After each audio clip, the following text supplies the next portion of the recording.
Hello and welcome back to RPG Horror Stories. As always, if you like the video, make sure to like, comment, and subscribe. Hell, leave your own horror stories down there in the Discord. Hell, leave them in my Twitter DMs, and there's a chance I'll read yours later. Now, let's get on with the stories. Players started using slurs as soon as the game started. Recently, I wanted to start my own Dungeons & Dragons campaign. Thus, I started posting ads on Discord servers.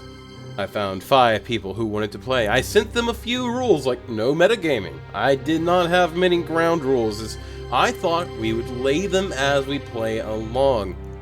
Bad choice. They all sent me the ideas for their character. We had a session 0 so that we could all talk to each other and get to know each other and our characters. None of the players had talked to each other before. One of them had an Indian accent while one spoke in a gay accent. I don't know how else to describe it, the way how gay people usually talk on TV. Everyone took their turn introducing. One of the players, Jane, started laughing after just saying hello and then said, "I'm sorry, it's just funny that an Indian wants to play D&D. She did not seem to understand what she said was wrong. The other players started sending me private messages to kick her out, while the Indian guy started saying it was okay and he didn't mind it. I told Jane that racism wasn't going to be accepted, and she said she didn't intend to be racist, and she shouldn't have said that before thinking. 10 minutes after this all happened, she said to the other person that her best friend was gay. She called him the F slur all the time. She might slip out of habit because of the way she was talking. I told Jane that this was not acceptable, and that she should leave the game. The others agreed and we kicked her out. She sent a long, homophobic text to the other guy, how she wasn't homophobic, and it was just the way she was. Well, OP, believe it or not, this isn't actually too bad of a horror story. Because this all happened in session 1. This is where you want this sort of thing to come out because it means that it does not affect the campaign later. You can weed out the people you don't like in session 0 very easily and replace them very easily. What's hard to do is replace somebody mid-campaign. So I'm gonna say, good on you. The only thing that I don't like is that you're laying the rules as you were playing along, but, you know, that's just me. I do lay certain rules as we play along. You know, you gotta homebrew certain rules to go with certain parties. It's never gonna be played the same, for the most part. I do like to have a set of ground rules laid out in front for everyone to see, just so that we know the boundaries. But yeah, good on you. You did great in the story. The reward for my quest gets called fruity, and I shit-canned the entire night's game in a huff. A month ago, I was running an online game of a homebrew system based on a mishmash of anime. It's a play-by-post system, so one quest could take an entire week at times. This quest had a group of 4 players that were especially enthusiastic and were clearly going to win and get the prize at the end. I had issues with these guys before the event was really going well, and I didn't anticipate real problems. But when they found out the grand prize was a magic sword, the response was fast and negative.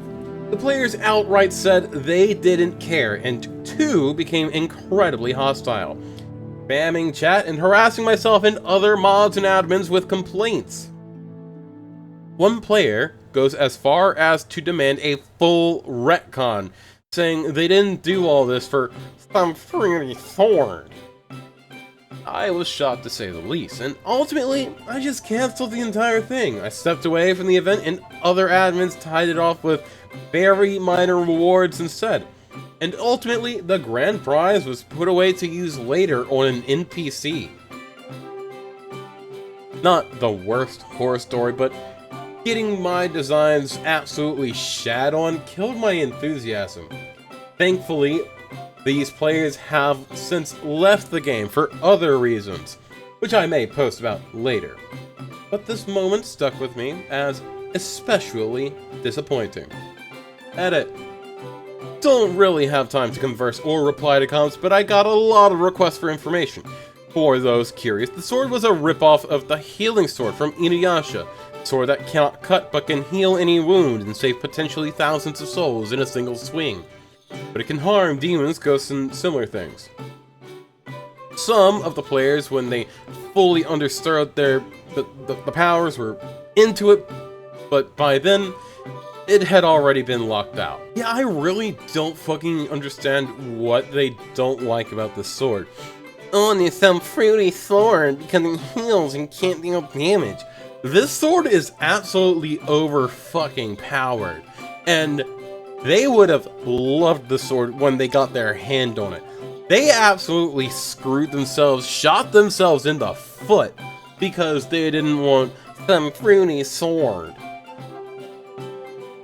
And honestly, if I had this happen to me, I would have gotten a little bit vengeful, and I would have put that sword on the big bad evil guy.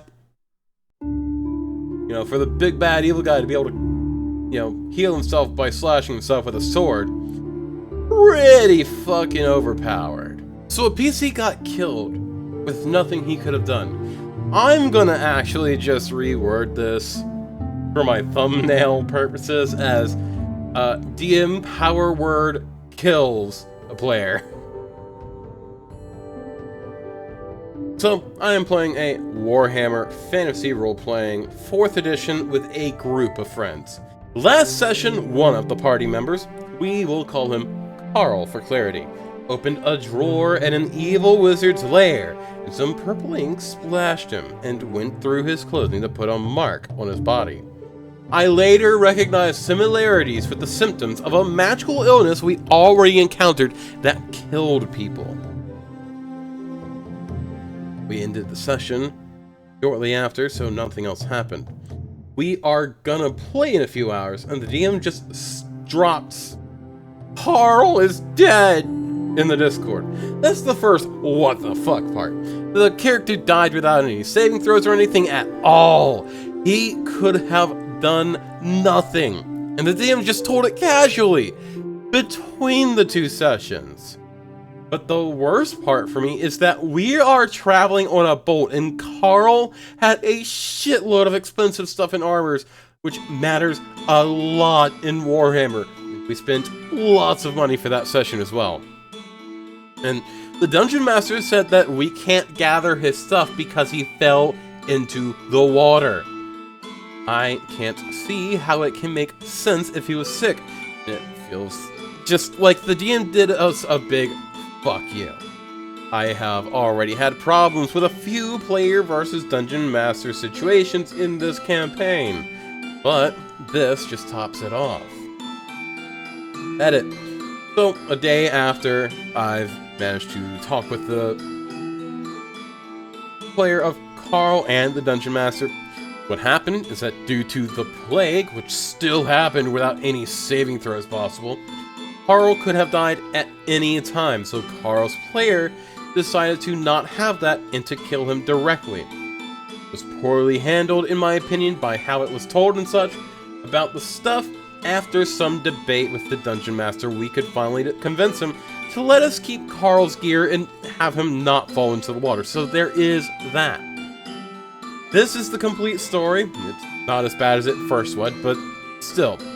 Carl's character got hit by a delayed life sentence in quite an uninteractive way. Yeah, I don't agree with this way of killing the character. There's definitely a lot of stuff that bleeds into encouraging some Dungeon Master masochism in the 40k setting in and of itself. Not even like in the manuals. It's just the 40k setting is so meat grindery that it really does encourage Dungeon Masters for the fantasy role-playing version of Warhammer to be a lot more sadistic towards their players. I mean, yeah, a lot of players, they do like it, but this is just bad storytelling. Carl's dead. Oh. Well, what do we do now? That's basically all you've got. So I'm glad that he did decide to retcon Carl falling into the water. But I mean, there's like a bunch of different things that he could have done. He could have like fucking like made a shape-shifting illness that steals the souls of the victims and traps them in the warp, leaving them when they come back, when the body comes back to normal, leaving them without a soul, thusly dead. Which could actually end up creating an entire fucking side quest where you have to like travel into the webways or something, or travel into Sinch's realm of the warp and try and rescue your friend's soul and get killed in the progress. It would make a great TPK module. But this is just unimaginative. It's not even that it's uninteractive, it is unimaginative. Hopefully, the Dungeon Master does let you investigate the body, because usually when there's a magical plague in Warhammer, it does have to tie back to the warp, and that means that there's a very easy to follow line of consequences. My hope is that this is something tied to Nurgle, but it could also be that this is tied to Sinch.